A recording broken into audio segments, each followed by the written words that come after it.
Hello students, this is Chauhan. आज के topic का नाम है इम्पैक्ट पैरामीटर। तो चलिए स्टार्ट करते हैं। देखिए, इम्पैक्ट पैरामीटर को नॉर्मली स्मॉल b से रिप्रेजेंट किया जाता है। अब देखिए यहाँ पे ये है क्या, it is the perpendicular distance of initial velocity vector of alpha particle with centre of nucleus. इसका क्या मतलब है कि मान लीजिए ये क्या है, आपका न्यूक्लियस पॉजिटिव चार्ज। अब यहाँ पे ये क्या जा रहा है, ये इसका सेंटर जा रहा है।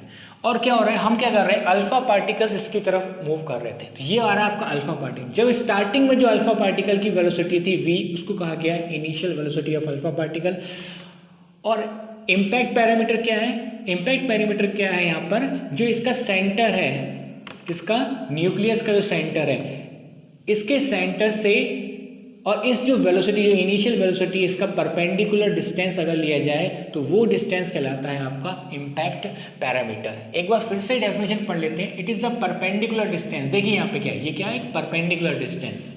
अब किसके बीच में है, it is the perpendicular distance of initial velocity vector. Initial velocity मतलब जब ये शुरुआत करा मूव करने, ठीक है, initial velocity vector of alpha particle with centre of nucleus, with centre of nucleus. तो सेंटर ऑफ न्यूक्लियस और इनिशियल वेलोसिटी के जो बीच का डिस्टेंस है, कैसे, तो परपेंडिकुलर डिस्टेंस है, उसी को कहा जाता है इम्पैक्ट पैरामीटर। ओके, कई बार बच्चे इसमें थोड़ा सा कंफ्यूज भी हो जाते हैं।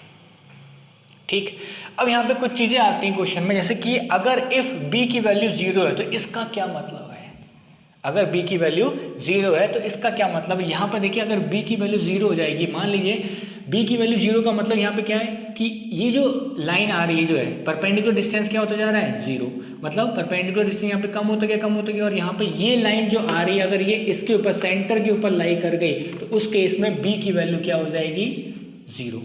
और अब इसका मतलब क्या है कि अल्फा जो पार्टिकल है, इसका मतलब क्या है कि अल्फा जो पार्टिकल है वो आपके सेंटर के अलोंग आ रहा है, न्यूक्लियस की तरफ। और अगर अल्फा पार्टिकल सेंटर के अलोंग आता है तो क्या होता है, आपका मैक्सिमम रिपल्शन और मैक्सिमम एंगल ऑफ स्कैटरिंग होता है। ठीक है, तो वहां पे मैक्सिमम एंगल कितना होगा, थीटा की वैल्यू क्या हो जाएगी उस केस में, 180 डिग्री। मतलब जिस एंगल से आएगा, मतलब ये तो ऐसा किया और पूरा टोटली रिफ्लेक्ट हो जाएगा। तो यहाँ पे उस केस में थीटा की वैल्यू क्या हो जाएगी, 180 डिग्री। मतलब alpha particle move along the centre of the nucleus. ठीक है, तो इस सेंटर के अलोंग मूव करेगा, मतलब आएगा भी सेंटर के अलोंग, और पीछे जब रिपल्शन होगा, मतलब क्योंकि अल्फा पार्टिकल एक पॉजिटिव चार्ज पार्टिकल, तो आएगा भी इसी के अलोंग और वापस भी इसी के अलोंग होगा। और उस केस में जब ये पीछे जा रहा होगा तो थीटा की वैल्यू कितनी हो जाएगी, 180 डिग्री। नेक्स्ट है, if b impact parameter is far greater than R naught. Okay, R naught क्या है यहाँ पे, डिस्टेंस ऑफ क्लोजेस्ट अप्रोच। ठीक है, आर नॉट क्या है यहाँ पे, distance of closest approach. Okay, ये आपने इससे प्रीवियस लेसन में पढ़ लिया था। अब देखिए यहाँ पे, अगर ये b जो है, मतलब b की वैल्यू आर नॉट से बहुत ज़्यादा है। आर नॉट होता क्या है, फिर से एक बार देख लीजिए कि देखिए ये न्यूक्लियस है, न्यूक्लियस, और आर नॉट क्या होता है, इसके चारों तरफ का वो डिस्टेंस जहाँ तक मैक्सिमम कोई आपका अल्फा पार्टिकल पहुँच पाता है, और उसके बाद वो फिर वो रिपल्शन स्टार्ट कर देता है। तो ये कहलाता है उसका आर नॉट। ठीक है, मतलब मैक्सिमम जहां तक वो पहुंच पाता है, उसके बाद फिर रिपल्शन होना स्टार्ट हो जाता है, या अल्फा पार्टिकल की जहां पर काइनेटिक एनर्जी 0 हो जाती है, वो डिस्टेंस कहलाता है आर नॉट।